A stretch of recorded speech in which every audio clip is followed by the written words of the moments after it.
mayno qarsan mayno lacabka ku soo duulay ka yeeli mayno maanta meesha aad joogtaan 24 sano ayaad ku soo gaarteen laakiin waxaa suurtagal ah 24 maalmood ka yar inaad ku dumisaan gorgortan ka geli mayno Puntland jiritaankeeda iyo in Puntland lagu xadgudbo dagaal laga rido waa khad ahmar qof laga yeelayo 25 sano kadib Puntland waxaa ka jira cabsi amni oo aad u xoogan shacabkuna waxay dareemayaan walwal iyagoo u baqaya jiritaanka nidaamka maamulka waxaana taas u sababa isqabqabsiga doorashooyinka Puntland haddii aan la helin jawi siyaasadeed oo lagu wada kalsoon yahay waxaa ka dhalan kara xasilooni darro siyaasadeed iyo mid amniba waxayna horseedi kartaa burbur iyo dagaal taasina waxaa horey uga sii digay madaxda ugu sarreysa ee Soomaaliya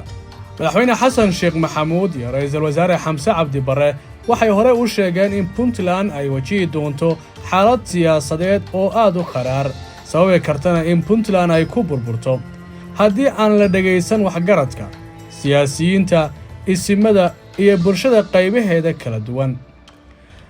madaxweynaha Puntland Saciid Cabdullaahi Dani oo jawaabay madaxweynaha iyo ra'iisul wasaaraha Soomaaliya ayaa cadeeyay in shir saddex geesood ah loogu heshiiyay in lagu carqaladeeyo nidaamka maamulka Puntland loona baahan yahay in ay istifaacaan dadka reer Puntland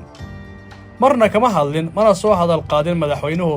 cabsida laga qabo in Puntland uu ku hogaamiyo xasilooni darro siyaasadeed madasha siyaasadda Puntland oo iyaguna shir uga socday Garowe 14 ilaa 15 bishan ayaa hoosta ka xariiqay in golayaasha deegaanka ee hadda ka socota Puntland u horseedi karayso xasilooni darro siyaasadeed iyo mid amniba sidoo kale madaxweyne Saciid Dani uusan lahayn dhaqan dimuqraadiyadeed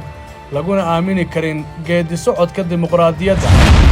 sidoo kale madasha siyaasadda Puntland ayaa warmurtiyeedkooda ku cadeeyay in muddaxileedka madaxweynaha hadda talada haya ay ku egtahay 7 January 2024 sida ku cad dastuurka Puntland qodobkiisa 79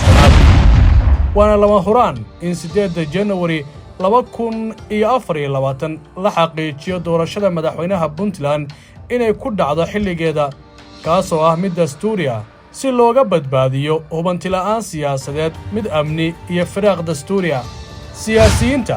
waxgaradka aqoon-yahanada iyo odayaasha dhaqanka ee Puntland door muhiim ah oo taageera uma muujin arrinta dimuqraadiyadda ee madaxweynuhu iminka uu doonayo taasoo muujinaysa intan ay u badan tahay in qalalaasa siyaasadeed ay horseedda Puntland madaxweyne Saciid Cabdullaahi Dani oo aan rabin inuu cidna kala hadlo arrimaha doorashooyinka Puntland ayaa doonaya inuu taageero u helo nidaamkiisa doorashada ee hal qof iyo hal cod kaasoo culays siyaasadeed oo xooggan uu ka haysto gudaha Puntland 6 February sanadkan waxaa Garowe dagaal ku dhex maray isla ciidamada maamulka Puntland oo kala taageersan madaxweyne Dani iyo siyaasiyiinta diidan habka loo wada dimuqraadiyadda Puntland